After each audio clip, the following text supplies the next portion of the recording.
देश दुनिया की हर वड्डी खबर दे हुणे डाउनलोड करो number 1 news app Dainik Savera times. देश में हो रही आतंकी गतिविधियों पर दैनिक सवेरा के मुख्य संपादक शीतल विज जी ने चिंता प्रकट करते कुछ शब्द कहे हैं। ताजा खबरें बताती हैं कि लद्दाख की पैगोंग झील पर चीनी सेनाओं ने 8 किलोमीटर क्षेत्र खाली कर दिया। चीन ने पहली बार ये भी कबूल किया कि गलवान में भारतीय योद्धाओं के मुकाबले में उनके 5 जवान और एक स्थानीय कमांडर मारा गया था। सेनाओं के पीछे हटने को ऑपरेशन स्नो लेपर्ड का नाम दिया गया। पैगोंग झील के उत्तरी और दक्षिणी शोर में भारत और चीन की सेनाओं की वापसी की पुष्टि हो गई है। यह बहुत महत्वपूर्ण बात है कि क्योंकि यही वह क्षेत्र था यहाँ चीन और भारतीय सेनाएं आमने सामने खड़ी थी। लगभग 50,000 सैनिक इस पूरे क्षेत्र में युद्ध के लिए तैयार स्थिति में खड़े रहे। अब जबकि पैगोंग झील में सेनाएं हट गई हैं, तो हम कह सकते हैं कि जंग की नौबत टल गई। लेकिन याद रखा जाए कि भारत ने इस पूरे निर्णय को अपनी मजबूती से हासिल किया है। भारत 1962 में चीन से हारा था। इसकी कोई पराजित मानसिकता भारतीय सेना के वर्तमान शौर्य में नजर नहीं आई। यह पहली बार हुआ जब चीन ने सेना वापसी की लिखित शर्तें मानी। उससे पहले बख्तरबंद वाहनों, तोपों और टैंकों को हटाया। फिर दोनों सेनाएं उत्तरी और दक्षिणी शोर से पीछे हटी। आखिर में हमारी सेना कैलाश रेंज से पीछे हटी। भारत की यह नैतिक जीत है क्योंकि पिछले 10 महीनों के तनाव में उसने चीन को जता दिया कि और मना लिया कि भारत से समझौते के अलावा कोई रास्ता नहीं। चीन तो सीमाओं पर यथास्थिति रखना चाहता था, भारत ने उसकी एक न चलने दी। दक्षिणी पैगोंग में आज भारत की सेना मजबूत स्थिति में है और कैलाश रेंज से वापस आने का मतलब ये नहीं कि हम दोबारा नहीं पहुंच सकते। चीन ने कोई गड़बड़ की तो भारतीय सेनाएं 3 घंटे में फिर अपने मोर्चे पर पहुंच जाएंगी। लेकिन जो गड़बड़ हो रही है वह पाक प्रेरित है, कश्मीर में है।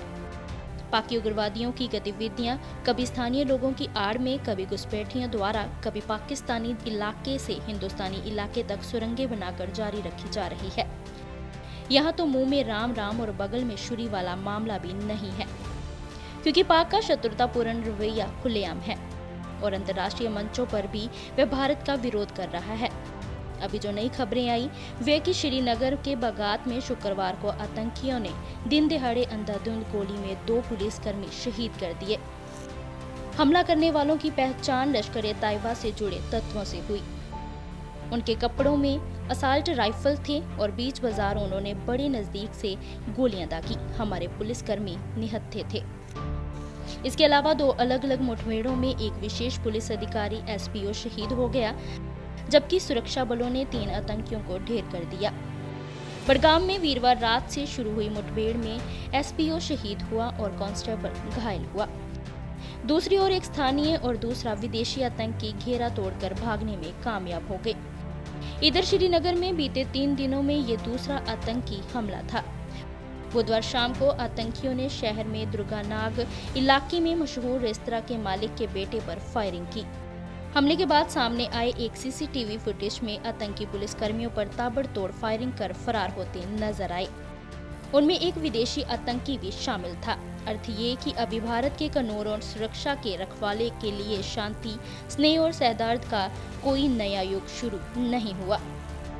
चीन की मित्रघात तो गुट में चलती ही रहेगी और इधर पाकिस्तान ने कश्मीर घाटी में अपनी उग्रवादी गतिविधियां तेज कर दी हैं, ताकि दुनिया को बताया जा सके कि भारत के दफा 370 और धारा 35A के अनुमूलन के बाद कश्मीर के प्रजातांत्रिक शांति नहीं हुई और उग्रवादी गतिविधियां जारी हैं। लेकिन ये बात सही नहीं।